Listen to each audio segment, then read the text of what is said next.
The sun had barely risen over the dusty village of Umuaka in eastern Nigeria when Adaeze balanced a basin of garri on her head and began the long walk to the market.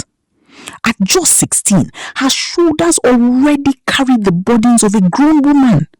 Her father had died after a brief illness, leaving behind a mud house, a small cassava farm, and 4 hungry children. Their mother struggled to survive by selling roasted corn by the roadside, but it was never enough. Among the children, one stood out, Chinedu. He was the brightest in school. The teachers often said, "This boy is going places. Don't let poverty bury his destiny." Adaeze believed them. Even when hunger twisted her stomach at night, she held on to the hope that one day her younger brother would succeed and lift the family out of suffering. So when their mother fell sick and could no longer walk, Adaeze made a painful decision. She dropped out of school. Instead of finishing secondary school with her classmates, she traveled to Onitsha to work as a housemaid for a wealthy family. The day she left the village, Chinedu cried. "Sister, don't go," he begged. Adaeze smiled weakly and wiped his tears. "If one of us must suffer so that the other can rise, let it be me." Those words stayed in Chinedu's heart for years. Life in the city was cruel.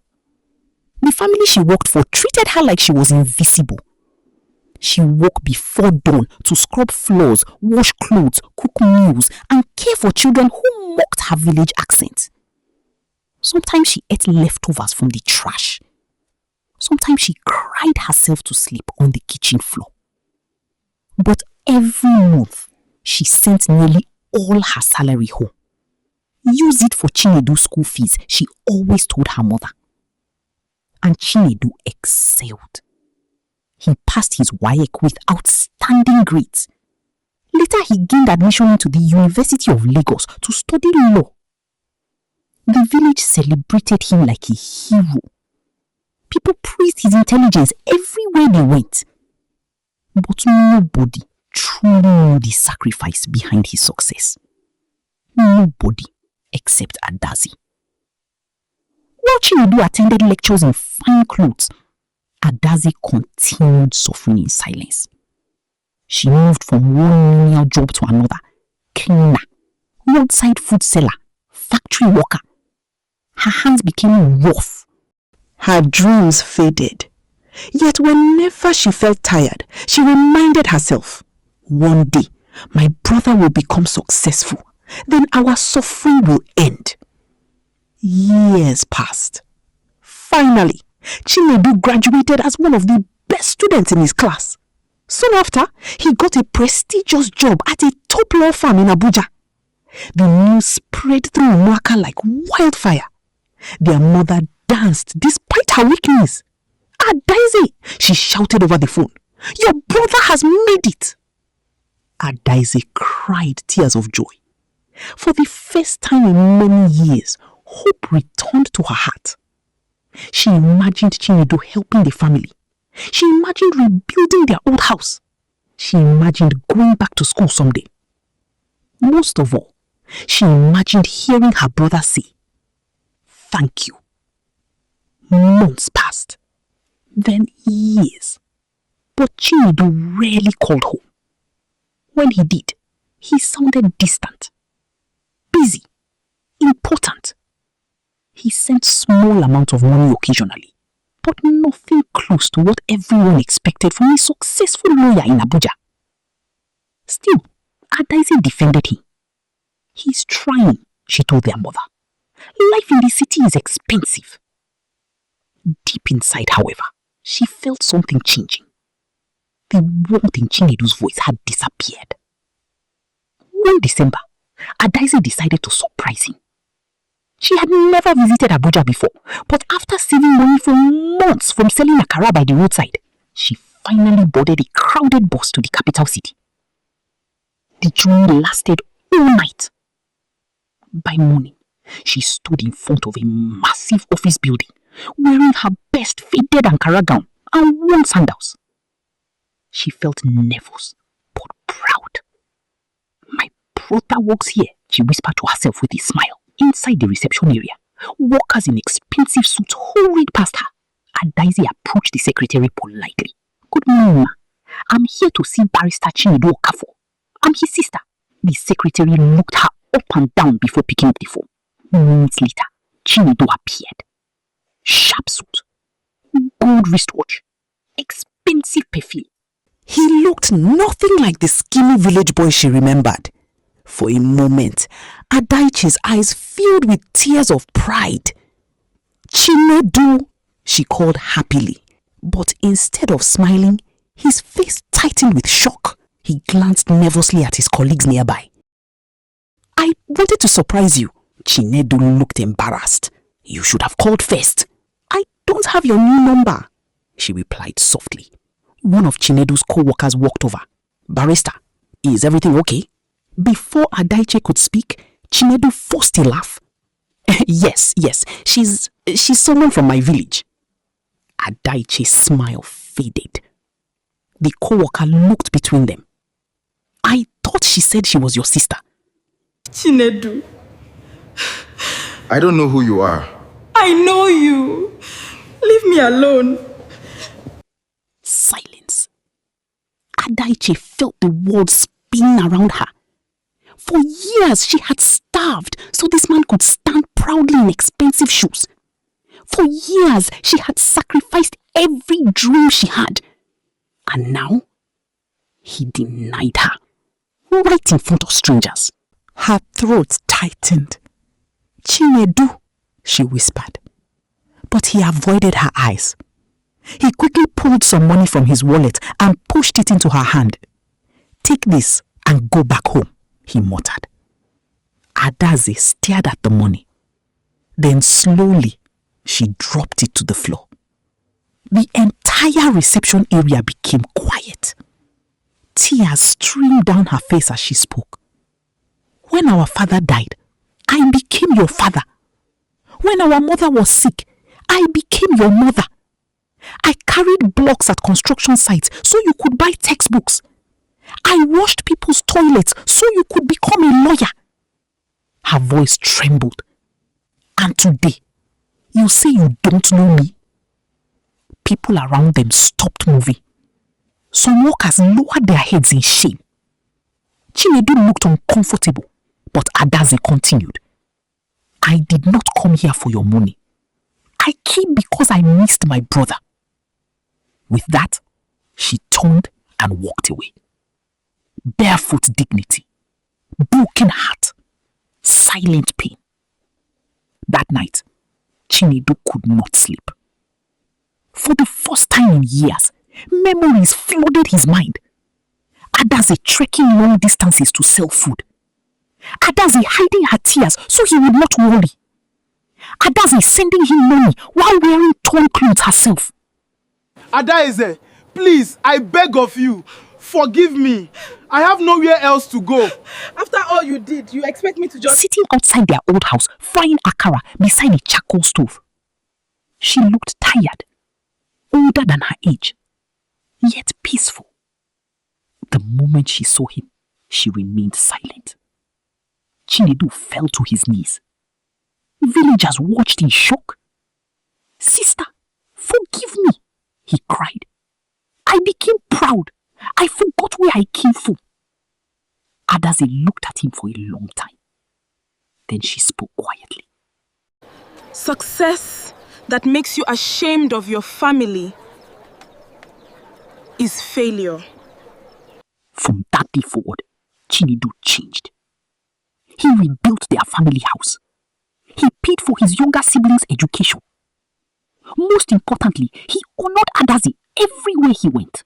At public events, he introduced her proudly. This is the woman who sacrificed her future so I could have mine. Years later, when people told Chinedu how successful he was, he always replied, my success began with a poor village girl who refused to give up on me. And Adaeze, for the first time in her life, she finally smiled without pain. After Chinedu begged for forgiveness, life in Umuaka slowly began to change. For the first time in many years, hope entered their home again. Builders arrived in the village with cement, blocks and roofing sheets. The old leaking mud house that had witnessed years of hunger and tears was demolished. In its place stood a beautiful modern bungalow under the Nigerian sun. Villagers gathered daily to watch the construction. Some shook their heads in amazement. Others whispered among themselves that Adaeze suffered too much. If not for her sacrifice, Chinedu would still be farming cassava here.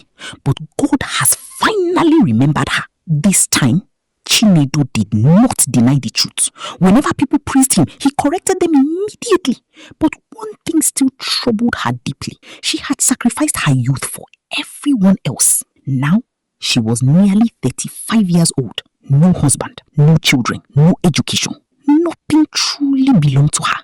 One evening, as she arranged akara on a tray outside the new house, their mother sat beside her quietly. "You give your whole life to this family," the old woman said softly. Adaeze smiled faintly. It was necessary. Their mother shook her head. No child should carry such burdens alone. Adaeze looked away. Deep down, there was pain she never spoke about. During those difficult years in Onitsha, many men had approached her. Some promised marriage, some promised comfort, but Adaeze always refused. "How can I think about marriage when my brother's school fees are unpaid?" she used to say. Now, time had passed her by. Most women her age already had teenage children. Sometimes, late at night, she wondered if she had sacrificed too much. A few weeks later, Chinedu arrived from Abuja with unexpected news. "Sister," he said excitedly, "I enrolled you in an adult education program in Enugu." Adaeze stared at him in shock. "What? You always wanted to finish school," he said gently. "It's not too late." She laughed nervously. "At my age?" "Yes," Chinedu replied firmly. "Your life did not end because you helped me." At first, Adaeze resisted. She felt embarrassed sitting in classrooms again. What would people say? But Chinedu refused to give up. "You taught me never to quit," he reminded her. "Now it's my turn." Finally, she agreed. Returning to school after nearly 20 years was not easy. The younger students often stared at her. Some secretly mocked her, but Adaeze ignored them. She studied harder than everyone else, while others wasted time gossiping. She stayed up late, reading under a lantern. For the first time in years, she was chasing her own dreams, and she excelled. Her lecturers admired her discipline and determination. One female teacher even told her, "Your story alone is enough to inspire a nation." Meanwhile, Chinedu's success continued growing. He opened his own law firm in Abuja and became wealthy. Yet, the richer he became, the humbler he acted. The shame of denying Adaeze never left him. It remained a scar on his conscience. 1 year later, Chinedu organized a grand Thanksgiving ceremony in Umuaka. Politicians, businessmen, lawyers, and traditional rulers attended. Luxury cars filled the village roads. People wondered what kind of celebration could attract such important guests. Then the event began. The master of ceremony picked up the microphone. "Today," he announced, "Barrister Chinedu Okafor wants to honor the woman who sacrificed everything for him." The crowd erupted in applause as Adaeze was invited forward. She wore a simple but elegant Ankara gown. No expensive jewelry, no makeup, just quiet dignity. As she stepped onto the stage, many villagers wiped tears from their eyes. Chinedu took the microphone with trembling hands. "There was a time," he began, "when I became ashamed of my own sister. The crowd became silent. I forgot hunger. I forgot sacrifice. I forgot the woman who suffered so I could rise." He paused, fighting back tears. But God humbled me before it was too late. Then he turned toward Adaeze. "Sister, today I want the whole world to hear this clearly. You are the foundation of my life. If I own 10 houses, they stand because of you. If I speak English in courtrooms, it is because you sold akara in the rain. If people call me successful, it is because you chose suffering over selfishness." By now, many people in the audience were crying openly. Then Chinedu shocked everyone. He handed Adaeze a document. "What is this?" she asked quietly. It's yours, he replied. Adaeze opened the envelope slowly. Inside were ownership papers for a large supermarket in Enugu. The entire crowd gasped. I registered it in your name, Chinedu said. You spent your life building others. Now build something for yourself. Adaeze burst into tears. For years, she had prayed silently for just a little peace. She never imagined this moment. Their mother lifted her hands toward the sky and cried loudly. God does not forget good people. From that day onward, Adaeze's life changed completely. Her supermarket became successful. Women in the community looked up to her. Young girls came to her for advice. Many called her Mama Hope because of how she encouraged people never to give up. But perhaps the greatest miracle was still waiting. One afternoon, while attending a community education seminar in Enugu, Adaeze met a widowed school principal named Emeka. Unlike other men, Emeka did not pity her. He respected her. He admired her strength, intelligence, and kindness. Over time, friendship blossomed into love. At first, Adaeze was afraid. After spending years suffering for others, she no longer believed happiness belonged to her. But Emeka was patient. You carried pain for too long, he told her one evening. Allow yourself to be loved. Months later, they got married in a beautiful traditional ceremony. This time, Adaeze was not the woman standing outside while others celebrated. She was the center of joy. As music filled the air and villagers danced happily, Chinedu stood beside his sister with tears in his eyes. Years ago, he had denied knowing her. Now, he proudly announced to everyone, "This woman is my hero."